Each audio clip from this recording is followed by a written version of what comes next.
Hey everybody, my name is Jim Farmer. I'm the festival director of Out on Film, and thanks for joining us for a Halloween series of horror shorts. We're very excited about that. We have 7 films that we're showing, 6 of which we are doing encores of, another one of which is an Out on Film debut. So thanks for joining us. I'm also very happy to have a few filmmakers today from some of our films. From The Quiet Room, we have Sam Wineman. And from we have Panta Mosleh. Thank you very much for joining us today. I'm excited to talk to you about your films and talk to you a little bit about horror films in general, which horror is a huge favorite of mine. So anyway, so if you want to just both introduce yourself, talk a little bit about your film, and we'll go from there. We'll start with you, Panta. Oh, okay, great. Well, my name is Panta Mosleh. I'm the one of the writers and the director and the lead actress in this film. It's called Dama Branca, and it's the legend of the Dama Branca has haunted 1,000 minds and maybe taken more lives. On a creepy night, 3 women on the road get in an argument about something silly. Just then, they bring their car into a screeching stop. The lady in white appears, bloody messy with a purpose. Our friends don't say any I'm trying to read this, by the way. So our friends don't say any friends anymore when an entity takes over us. So this is like a super cool movie that we made. It's like a horror film, conceptualized, made, and shot in 24 hours with only a budget, 24 hours, and edit everything. It was done within 24 hours with a budget of $500. So it's one of the films that has had the least amount of time to make, but it's getting the most amount of attention. And luckily we got onto Super Channel as well with this one, and it's going to Apple TV next. Congratulations. Thank you. Sam. Hey, I'm Sam Wineman. I directed The Quiet Room. The Quiet Room is a horror film about a guy who goes to a psych ward, and it's haunted, may or may not be haunted by Hattie, this urban legend who goes after people who are suicide attempts, don't leave a note. And it's as dark and dramatic as it is. It also features Alaska Thunderfuck as as Hattie, our demon, and with an appearance of Katya. So if you're a fan of RuPaul's Drag Race, that's it. But I would say the draw for me is definitely Jamal Douglas's performance as our lead, Michael, who just like is this film. And it's like why I'm here now, because like anywhere where I get to talk about him is like, here it is. See The Quiet Room, because he will blow you away. Congratulations. Oh, and I would say it's very queer. All right. Yay. So I want to talk to you. I mean, it sounds like way better intro than I did. I messed up mine. You were great. I want to talk to you about the differences in shooting, because I mean, Panta, yours was a pretty quick shoot. Can you talk a little bit about just getting ready for that crazy one day of filming? Yeah, we had just come off doing a 48-hour contest, and we were, right when you finish filming a 48-hour contest, you get the filming blues because you want to do something more crazy. Yeah. We're like, well, let's make something in 24 hours. So we sat together, 4 of us, came up with a concept to look into some urban legends around the Vancouver area. Mm-hmm. And we found a legend that there's this lady in white in the campus in one of the universities here that people see. And then the legend is that if you see them, something terrible happens to you. So we kind of explored that, came up with the script within hours. We went and did the shopping for the outfits, and we had some blood left over from the film that we did in the 48-hour film. And then we had a location we wanted to film. Riley, our DP and sound man, he's like a one-man machine, I'm telling you. So he had sound and everything set up and camera, and just running that whole thing. And we had one other PA other than the actors. Our makeup person was Dama Branca. So she's sitting there doing her own makeup and makeup for us and doing this. So the shooting process was 4 hours, and then we kind of, wrapped it the late into the night and kind of got into the post section. And Riley also did the editing. We sat there together to do the editing and the special effects. So props to you, Riley. You're amazing.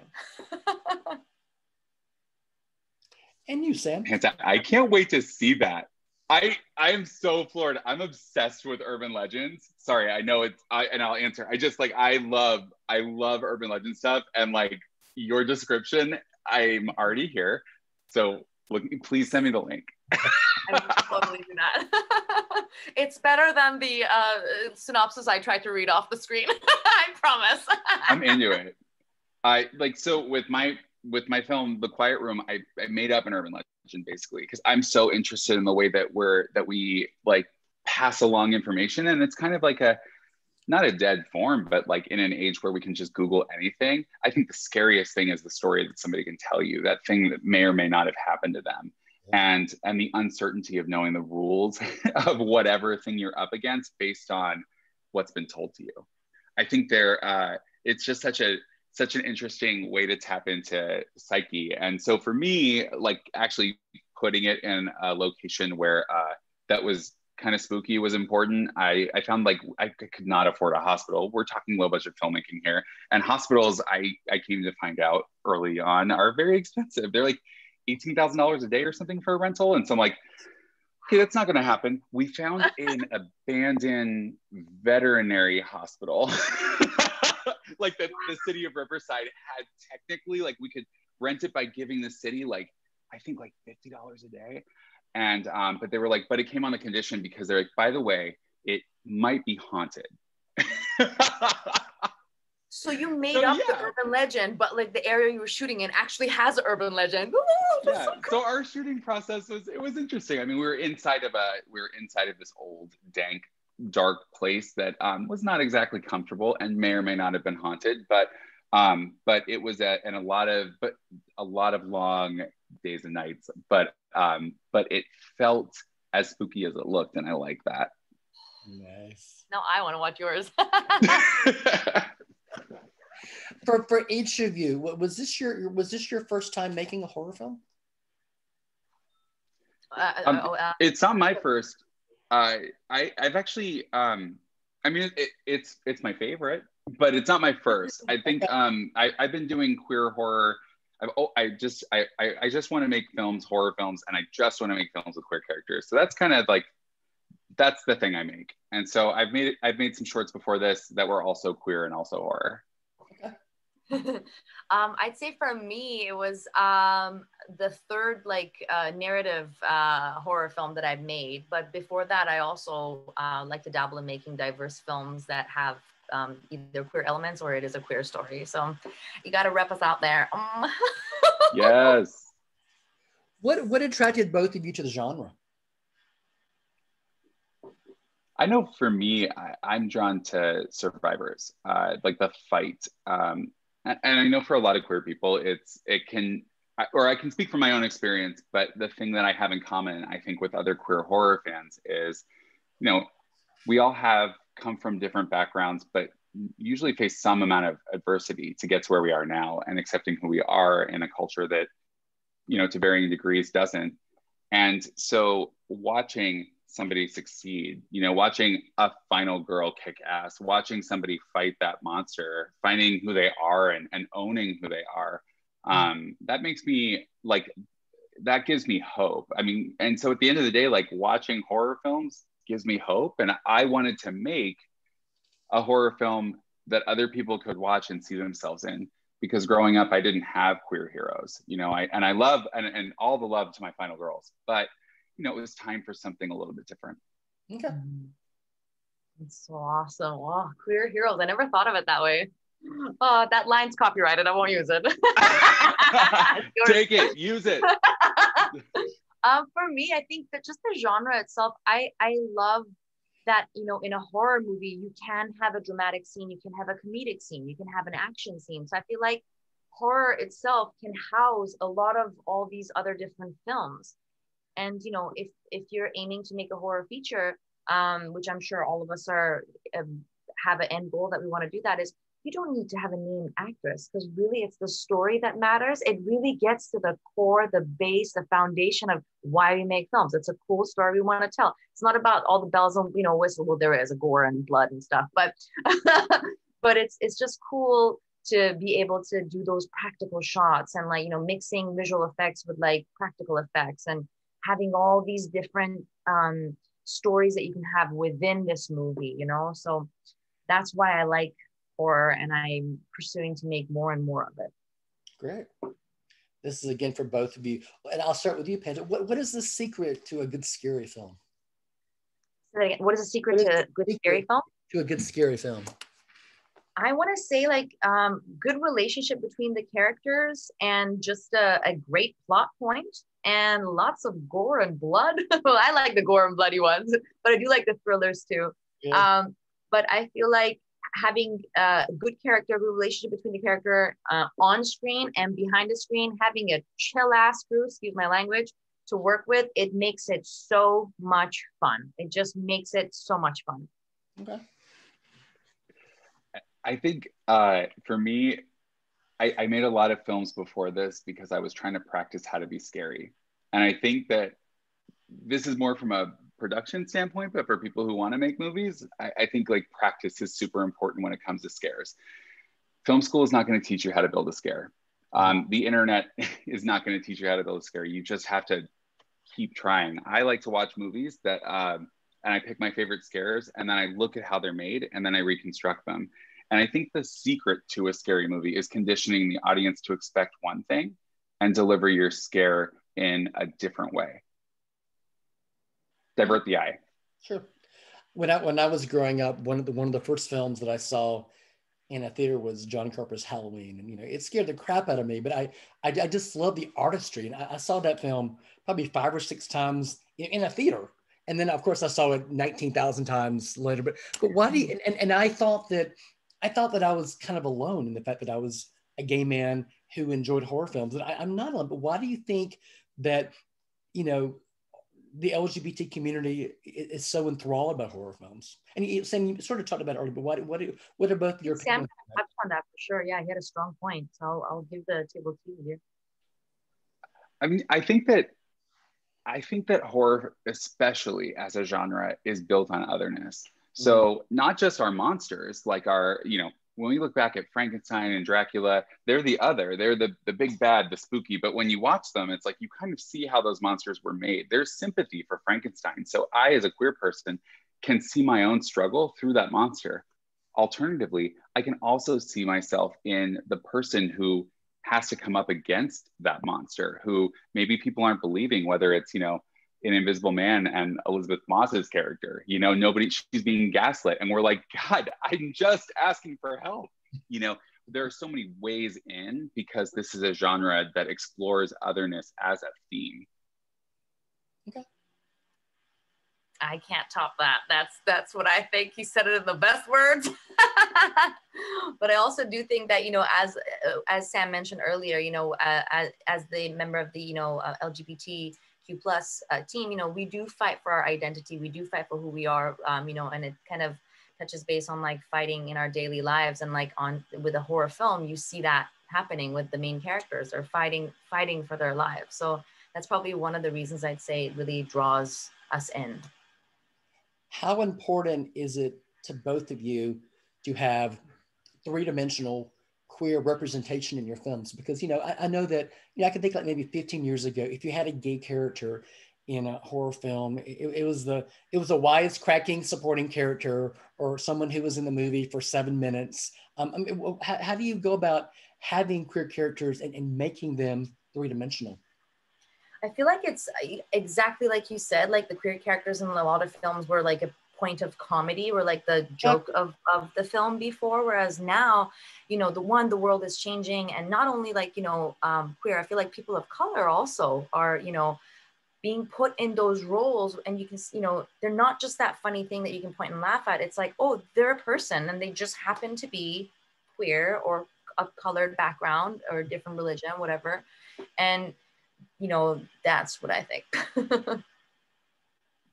Yeah, and to build on that, I think we need to allow queer creators to tell our stories. Because when I'm telling my story, it's 3-dimensional, because I went through it, right? I mean, not always, it's not a 1-for-1, but in general, I'm going to know the nuance of my own story, that even when I write it out in a script and hand it to a straight director, they might not pick up on the things that I'm looking for. When I'm directing a performance, I know that it's a queer performance. And I know what that looks like to me. And so I think it's important to get these stories in the hands of the people who they're actually about. You know, and I do say that with a little bit of an asterisk, because I know that my lead character, played by Jamal Douglas, is Black. I don't have a Black experience in my, you know, as a white person coming to this. It becomes a little bit tricky, but instead, I think that people need to collaborate with their performers. Like I got the chance to talk to Jamal, and he was like very, as a matter of fact, about the script, because he loved it. But then he was like, "There's one part. I would not run here," and that opened up this conversation. He's like, "I, as a Black man, would not run," and I'm like, "I would," you know. And that kind of opened the door to, okay, how exactly do we make this character? Because I don't, my opinion at that moment does not matter. The most important thing is to have a character be an honest character. Okay. And be representation of, you know, having LGBTQ or, you know, person of color, LGBTQ, you know, being the hero of the film, it just helps us be more identified. Like, okay, oh, I can't say that, or you know, we identify with the character in the film, just like Sam said earlier, and having someone of LGBTQ playing the hero is just makes it so much better, because growing up we didn't see that, and now we're creating these films that can hopefully help the future generations. Just, you know, it becomes for them just another thing. It's not like, oh, hi, my name is Panta, this is my sexual orientation. No, it's just Panta. She just happens to, you know, like this and that, you know. And the more honest a character is, the easier it is for everybody universally to access them. There's this like weird idea that like by watering your character down, that's going to be more accessible to everybody. No, by watering your character down, nobody's going to care. And we're going to get more of the one-dimensional stuff we've had, like you said, 15 years ago. Instead, our characters need to be specific. They need to have feelings about very specific things, because that's how, you know, like my family is straight and Republican and watching my movie, and my stepdad's like, wow, I love that. I really identified with that character. And he just texted me the other day and was telling me he's reading a book about queer history. Oh, nice. Amazing. You know, wow. we have the power in our storytelling, in the specificity of our storytelling, and by putting our characters forward to really give people a point of access. Because as queer people, that's what we've been doing our whole lives, is watching straight people telling stories and accessing ourselves through them. Yeah. By being honest, we get to have it be the other way around. Exactly. I've been doing Out on Film for 12 years now. And when I first started, every blue moon we'd get a horror film. Every other blue moon we'd get like a horror short. But 3 years ago, I noticed that we had just a lot of horror shorts, and it was really great for me. And so we've been able to do our second Friday of our festival is always horror night. We usually have a film for men, a film for women, and we have a great series of horror shorts. And I'm so happy that we can continue this. And so thank you to filmmakers for being like you who are able to make this. But why is there such a proliferation these days of queer horror films and queer short films?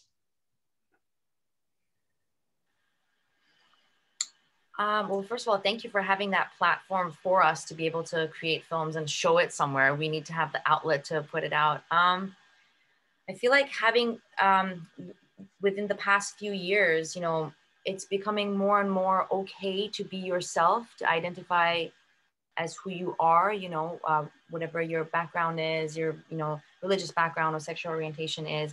And I feel like that our real life is reflecting on our films that we're creating. And so more and more, these films are coming out with, you know, people actually having different, you know, opinions and backgrounds and stories, and those characters are becoming more real.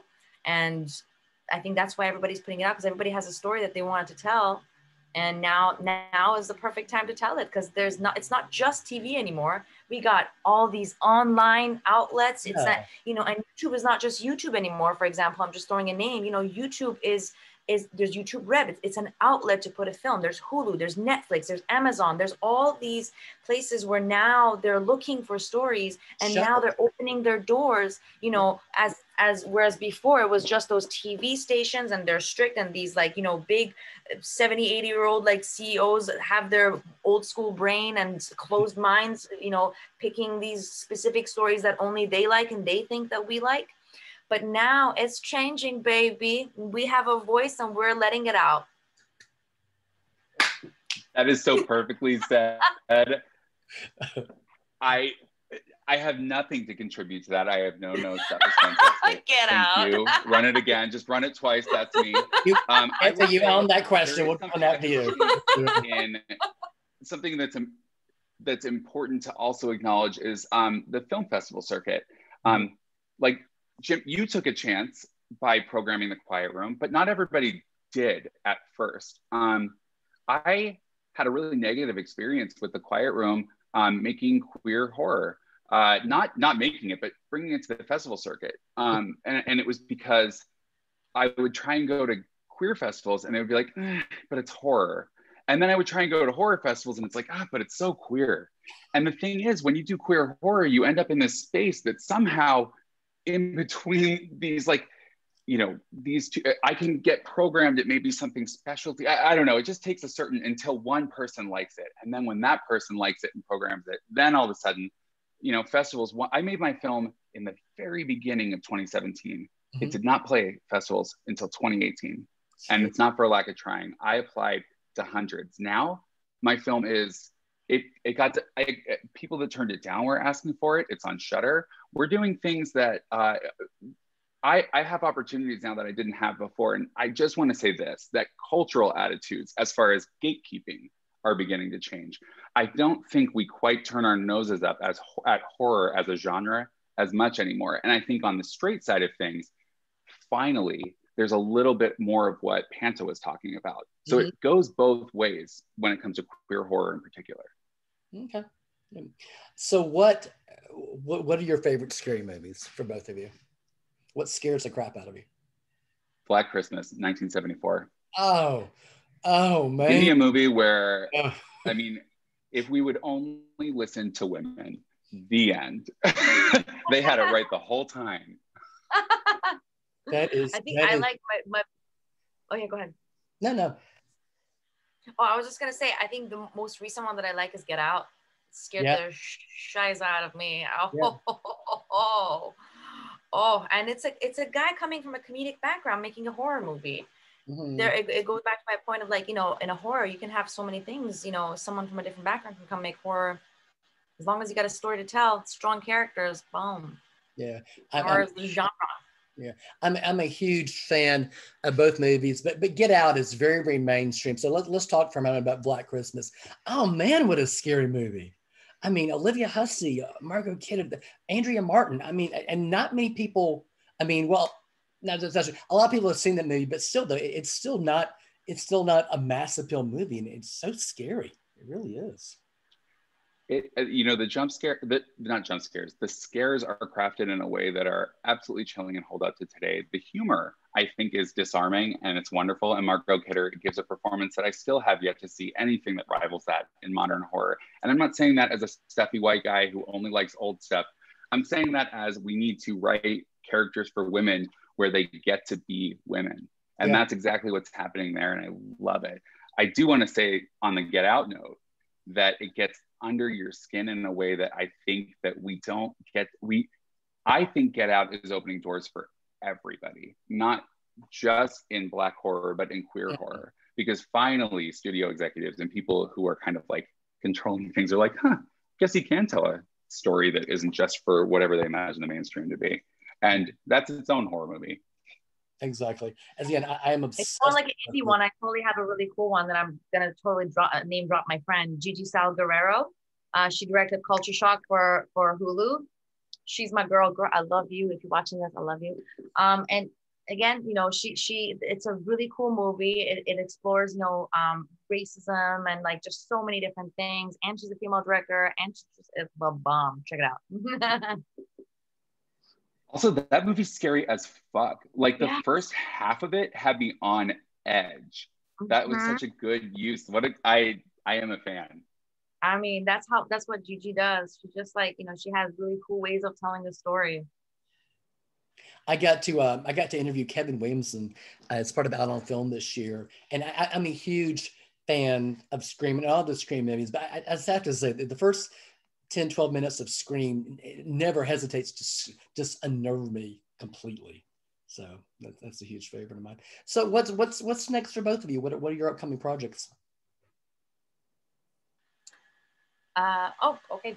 So mine, I just pitched. We have this thing called Crazy Eights in Vancouver. So you make pitches, and if it gets picked up, they basically pay for all your production, and you make it, and they screen it in front of like a big theater in front of, I think, 1,700 people. It's like the big Vancouver film contest.